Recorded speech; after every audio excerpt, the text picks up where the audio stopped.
Quanto mais proibido, maior o desejo. Os pais conhecem muito bem esta lei. Se você disser para seu filho não fazer uma coisa, ele vai querer fazer isso ainda mais. Minha própria filha passou por uma fase rebelde na adolescência. Uma vez ela trouxe um jovem rapaz para nos conhecer em casa. Ele tinha cabelo espetado, tatuagens cobrindo a pele exposta e uma moto. Eu cordialmente o cumprimentei, sem dizer o que realmente sentia sobre ele ou o quanto estava desapontado com a escolha da minha filha. No dia seguinte, ela me perguntou o que eu achava do jovem rapaz. Eu queria pedir que ela nunca mais o encontrasse novamente, mas sabia que, se aumentasse essa restrição, ela ficaria mais motivada para continuar saindo com ele. Ao invés disso, escolhi uma estratégia. Disse à minha filha que sua mãe e eu a tínhamos educado para fazer bons julgamentos e que confiávamos em suas decisões. Se ela sentisse que o rapaz era uma boa pessoa em sua vida, apoiaríamos sua escolha. Nunca mais vi o rapaz. 10 anos se passaram. Minha filha agora tem 26 anos. Nós estávamos na cozinha lembrando de sua adolescência. Para minha surpresa, ela mencionou aquele rapaz. Admitiu que o levou para casa para irritar sua mãe e a mim por alguma intransigência nossa que ela já não lembrava qual era. Também admitiu que, quando eu disse que confiava em seu julgamento, sua consciência pesou. Sabia que o rapaz não era certo para ela, e estava errada em levá-lo para casa apenas para nos irritar. Comentou sobre a ironia de querer nos deixar bravos quando, no fim, foi ela quem sentiu culpa. Demorou 10 anos para eu descobrir que minha estratégia havia funcionado. Fiquei aliviado ao saber que sim. A lei da estrada esburacada. Quando duas pessoas se encontram e não gostam imediatamente uma da outra, principalmente num contexto romântico, mas depois formam uma conexão, elas constroem uma relação mais próxima do que se tivessem se dado bem num primeiro momento. Esse fenômeno é destacado frequentemente em comédias românticas. No cenário mais comum, um homem conhece uma mulher. O homem não gosta da mulher e vice-versa. Antes de o filme acabar, eles se tornam romanticamente envolvidos. Uma estrada romântica esburacada leva a uma relação mais intensa. Uma nova estratégia para amaciar o chefe, endurecer com o chefe. Lembro-me de uma vez em que fui designado para uma nova supervisora. Ao invés de recebê-la de braços abertos, como fizeram os outros membros da minha equipe, permaneci distante de propósito e exibi uma linguagem corporal neutra e levemente negativa. Gradualmente, com cada conversa que tínhamos, comecei a exibir dicas não verbais mais positivas.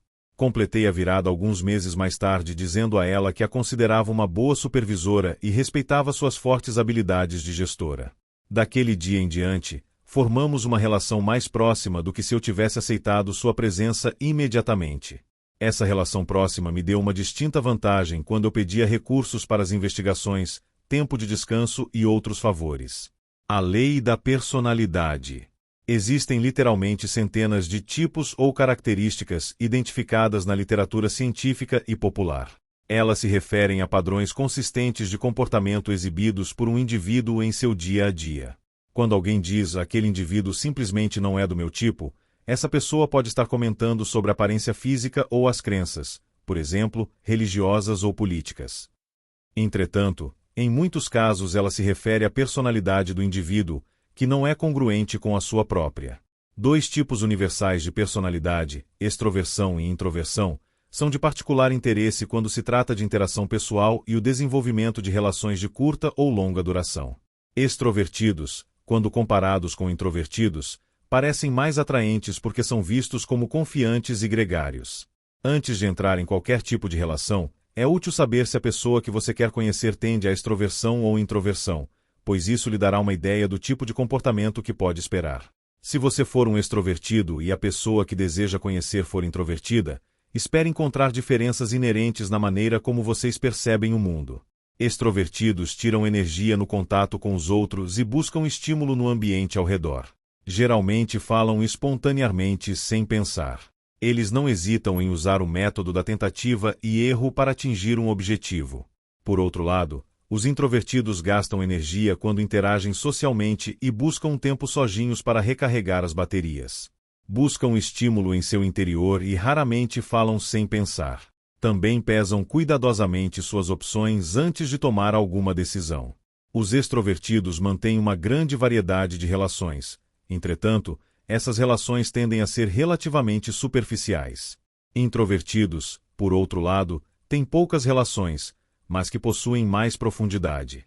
Introvertidos que namoram extrovertidos buscam uma relação mais próxima, com a qual os extrovertidos estão menos dispostos a se comprometer. Essa inabilidade de alcançar um nível mutuamente satisfatório de comprometimento destaca as diferenças, o que em última instância reduz a atração entre ambos.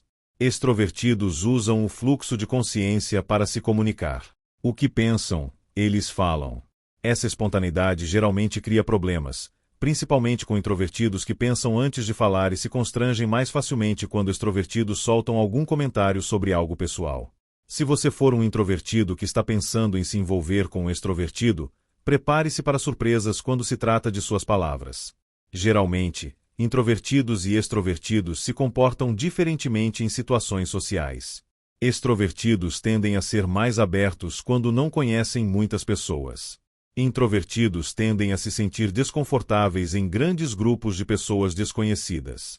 Entretanto, quando estão na companhia de amigos ou se sentem confortáveis com o ambiente ao redor, eles também podem se abrir do mesmo modo que os extrovertidos, ao menos por um tempo. Um método para determinar se uma pessoa é extrovertida é começar uma frase e deliberadamente parar por alguns segundos. Extrovertidos geralmente completam a frase para você, diferentemente dos introvertidos.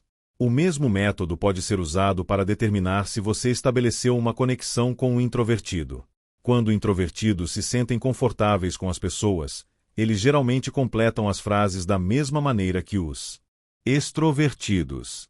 A diferença no uso desse método é que você pode identificar os extrovertidos mesmo se não souber qual o perfil da pessoa com quem está falando. Para testar a conexão com o introvertido, você precisa primeiro determinar esse perfil em seu ouvinte. Lembro-me de um caso que passei meses investigando. Informações pessoais e biográficas foram coletadas com muita dificuldade para determinar que tipo de personalidade o suspeito possuía. Baseado nessas informações, criei uma estratégia de investigação que se encaixava em sua personalidade. A chave para o sucesso da operação era a nossa secretária. Sua tarefa era fazer um telefonema para o suspeito, o que iniciaria a operação. Ensaiei com ela até que se sentisse confortável com seu papel. Ela telefonou, mas o suspeito não mordeu a isca imediatamente. Eu disse a ela para conversar casualmente para tranquilizá-lo. A conversa se tornou muito casual e o suspeito relaxou, mas, infelizmente, a secretária também. O suspeito perguntou onde ela trabalhava. Ela respondeu de repente: "Trabalho no FBI." Então a operação secreta acabou. No verdadeiro estilo de um extrovertido, a secretária falou sem pensar. Personalidade e compras. Se você é um vendedor, considere se seu cliente é extrovertido ou introvertido antes de oferecer algo. Lembre-se de dar tempo aos introvertidos para pensarem. Eles internalizam a informação, a remoem por dentro e só então chegam a uma decisão. Pressionar um introvertido a uma decisão rápida pode forçá-lo a dizer não, pois ele não se sente confortável tomando decisões imediatas. Por outro lado, você pode pressionar até certo ponto um extrovertido para comprar seu produto agora mesmo, pois eles se sentem mais confortáveis tomando decisões impulsivas. Raramente as pessoas exibem características puramente extrovertidas ou introvertidas. Traços de personalidade se dividem num espectro. Algumas pessoas exibem níveis quase iguais de extroversão e introversão. Entretanto, a maioria das pessoas possui uma tendência para um ou outro lado, e se comportam de acordo com essa característica. Introvertidos podem agir como extrovertidos quando necessário. Se, por exemplo, um introvertido tem um emprego onde é preciso conversar com muitas pessoas, ele pode fazer isso, embora precise gastar mais energia do que o normal.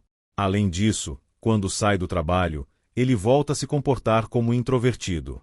Esses estilos de vida contrastantes raramente entram em conflito porque o mundo do trabalho de um indivíduo e sua vida pessoal normalmente não se sobrepõem. O mesmo pode ser dito quando se trata de relações pessoais. Se um introvertido age como extrovertido quando encontra alguém pela primeira vez, essa pessoa geralmente ficará surpresa quando ele voltar a seu comportamento normal. Revelar sua verdadeira identidade quando conhecer alguém é muito melhor do que fingir ser algo que não é, se você quiser desenvolver uma relação forte e sadia. A lei dos elogios. As pessoas gostam de receber elogios. Elas se sentem bem consigo mesmas, e de acordo com a regra de ouro da amizade, se sentirão bem em relação a você. O resultado: maior chance de fazer um amigo ou reforçar uma amizade existente. Elogios, para serem eficazes, devem ser sinceros e merecidos. Elogiar alguém quando você não acredita de verdade naquilo que está dizendo ou quando o ouvinte não merece algo que pode danificar uma boa relação. Steve Godier comenta: elogios sinceros não custam nada e podem conquistar muito. Em qualquer relação, eles são um aplauso que refresca o ambiente. Use elogios quando tiver a oportunidade. Eles funcionam e são uma ferramenta eficaz para se construir uma amizade.